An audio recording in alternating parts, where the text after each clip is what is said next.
दोस्तों, ये जो कहानी मैं आपको सुनाने वाला हूँ, ये कहानी आपकी ज़िंदगी बदलने की हिम्मत रखती है। बस शर्त ये है कि आपको इस कहानी को थोड़ा ध्यान से सुनना पड़ेगा।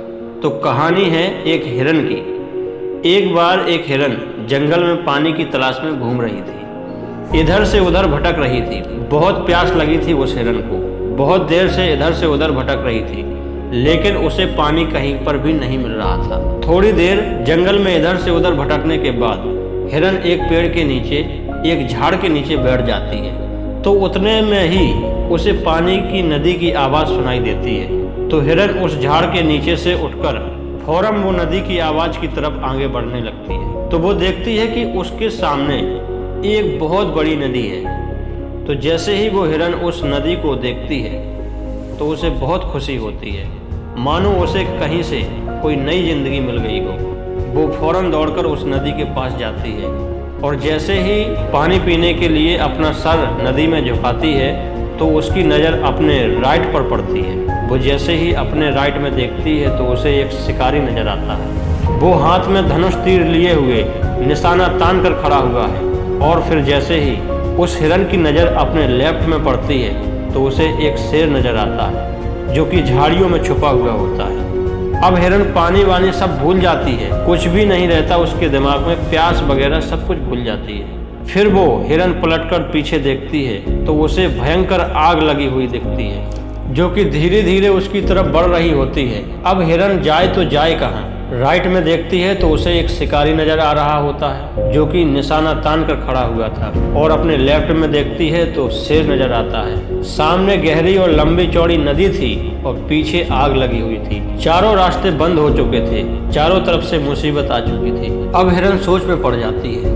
अब वो ये सोचती है कि चारों तरफ से मुझे मुसीबत आ चुकी है, अब तो मुझे मरना ही है, तो मैं अपना काम करके क्यों न मरूं। मुझे वैसे भी मरना ही है तो मैं अपना काम करके क्यों न मरूं, मैं पानी पीकर ही क्यों न मरूं। तो वो हिरन अपना पानी पीने में लग जाती है। तभी थोड़ी ही देर बाद जैसे ही वो हिरन पानी पी रही होती है तो उतनी ही देर में ऊपर से काले बादल छा जाते हैं और उन बादलों से बारिश होने लगती है। जो पीछे आग लगी हुई होती है वो पानी से बुझ जाती है। पानी के कारण शिकारी का निशाना चूककर शेर को लग जाता है और फिर शेर की नज़र पड़ती है सीधा शिकारी पर। तो वो शेर शिकारी के पीछे लग जाता है। तो जैसे ही हिरन पानी पीने के बाद अपना सिर ऊपर उठाती है, वो अपने राइट में देखती है, उसे शिकारी कहीं पर भी नजर नहीं आ रहा होता है। वो अपने लेफ्ट में देखती है, उसे शेर भी नजर नहीं आ रहा होता है। वो अपने पीछे मुड़कर देखती है तो जो आग लगी थी वो भी बुझ चुकी होती है। मोरल ऑफ द स्टोरी, मेरे दोस्तों, इस कहानी से हमें ये सीख मिलती है कि इंसान की ज़िंदगी में प्रॉब्लम आती हैं और जब आती हैं तो चारों तरफ से आती हैं, जिस कारण हर इंसान डर जाता है, घबरा जाता है अपनी प्रॉब्लम को देख करके। तो आपको क्या करना है ऐसे सिचुएशन में? आपको ना ही डरना है ना ही घबराना है, बस शांति से 2 मिनट के लिए सोचना है। हिरन के पास भी बहुत सारे ऑप्शन थे।